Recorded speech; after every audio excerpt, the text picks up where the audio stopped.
بسم الله الحمد لله الصلاة والسلام على رسول الله صلى الله عليه وسلم.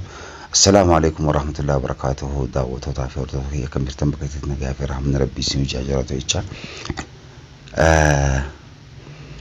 أرانتنا دوان وائه كا ورقة على عدي إينا رب الرئيسنتنا الرتب الرئيس هو ورقة كلها ورقة كتبي قبض إينا نمت دفو تليان مع الجنين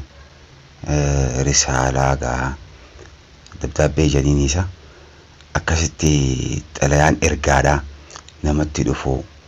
تليان منسي خنو كلها تليا برو قبض سي خنو تليا برو هنك أبني أتي في رب الرئيسو تبرق عبد السي خنو نماف خنو واي كلمة تكشوا مدروها سويتين تري هلا خنا وجين دران إردت وجد شوخيتين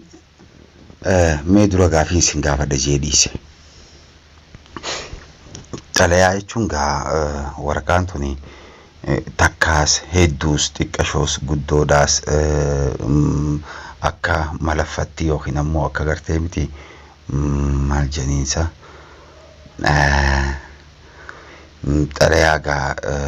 waan hedduu yookiin akka gartee miti waamicha wahiitiif qophoitu waa hedduu haa taatume gosa hedduu takka qabdi sondaa soo dura gaafiin sin gaafadha jeeti gaafiin sin gaafadhu fakkeenyaaf guyyaa 4-5-7 faataayitiin laala'usee nama dibbatakka nama dibba shantama nama dibba lama laala baatiifatti nama dibbi lama dibbi sadii laala tole ani yeroo hiyya yuutuubarattis gubee gaafii deebii keessaan namni bar yuutuubaruma dalaga ka tiktokara dalagu tiktokara dalagee itti dhiisa akkasuma akkasii miti gaafii deebii dhaawu sirriitti hin deebisan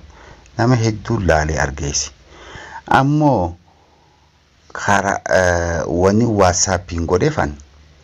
wani whatsapping godef wanta takka tagartee miti media irratti haasawuun taane hedduu takka jira warroonni ngajala jirtan ka gaafii na gaafattan hedduu tokko ni beeytan iccitii teessan dile takka ni beeytan tayoon ol beekin dubbadha jee isinuu itti qaanfattan waa'ee hiikama namaa keessatti duuba as keessaan godhuusa yeroo hagamta kanarraa nyaata whatsapp irraan namni tokko fakkeenyaaf daqiiqaa 3 daqiiqaa 5 daqiiqaa 7 ka gaafatu jira tamam daqiiqaa takka gaafatu daqiiqaa takka cinaa gaafatu gaafiin isaa akkuma inni gaafsanitti gaafiilee gama kiyyaan dhalootuu fi deebii hangaan deebisuu fi yeroo haganarraa nyaatu mee isinummaan laala yeroo tiyetan hunda gubee namni hoggaa laalu bar waaniin daatatti baasu kanii yuutuubara gadhiisu sanuu hin deebisu waan si ajaa'ibu yuutuubii hanga sun dalagu bar dhiisi ka whatsappitiif kana inumaatu whatsappiin hagas takka caalaa yeroo naraa gubti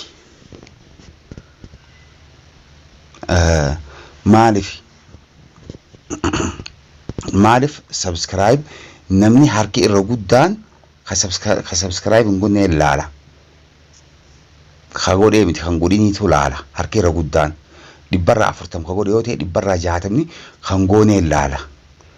harkaasin dhukkubamoo maali naangalleen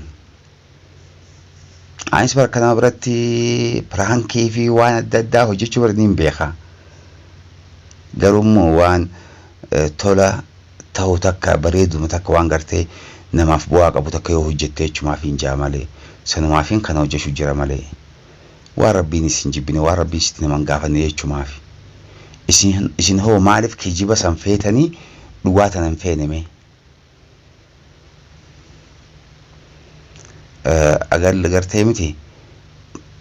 viidiyoon amma mareetana booda mee dhibbeentaa agal 50 akka ta'uu laala namni subscribe godhuu fi godhee fi kan godhin mee walqixaa akka ta'uu laalame hagam takka share gootaniis ni laala hagam takka laalamees ni laala akki isin hojjettan yoo hamilee na godhe itti deebi'itnu jedhe yookaan ammoo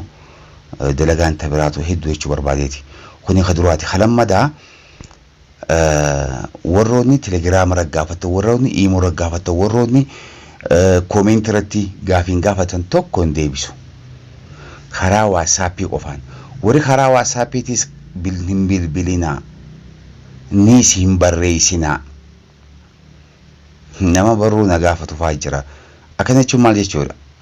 Kuni maali hiikkaan isaa akkana faayittanii nama gaafattan? Barruudhaan afaan Oromoo sanuu sirriitti jecha guutanii kan hin barreessine. Sagalee qofa kaayaati deebisaa eeggadhaa. Waatsaappii qofaan. Ammallee warra iimoo irra dila tokko jira kan hin deebisin telegiraama irraa akkasi. WhatsApp irra soora barruudhaa kan hin deebisiniif jira deebisuufis hin taa'u. Warra koomentii jala gaafii gaafatus hin deebisuuf. Koomentii jala yaada ibsadhaa malee gaafii gaafachuu feenaan WhatsApp irra sagaleen gaafadhaa. Akkanaan isiniin jaa mee haga gartee miti haa guyyaa 3-4 ilaala. Hagasitti warra gaafatee isiniin deebisaaf san booda immoo gaafii WhatsAppiitis tahee gaafii gartee miti karaa YouTube'aatiinis tahee akka namatti aadii live viidiyoon seenee dalagee abbaan fedhee waan ijaa tola hojjechuuf na qofarraa hoggaa dhufte san ni hojjedha waan biraas ni hojjedha. Yaani namuu akka isa baasutti haa inni tarkaanfatee jechuu barbaadeeti. Wassalaamu alaikum warahmatullahi wabarakatuh.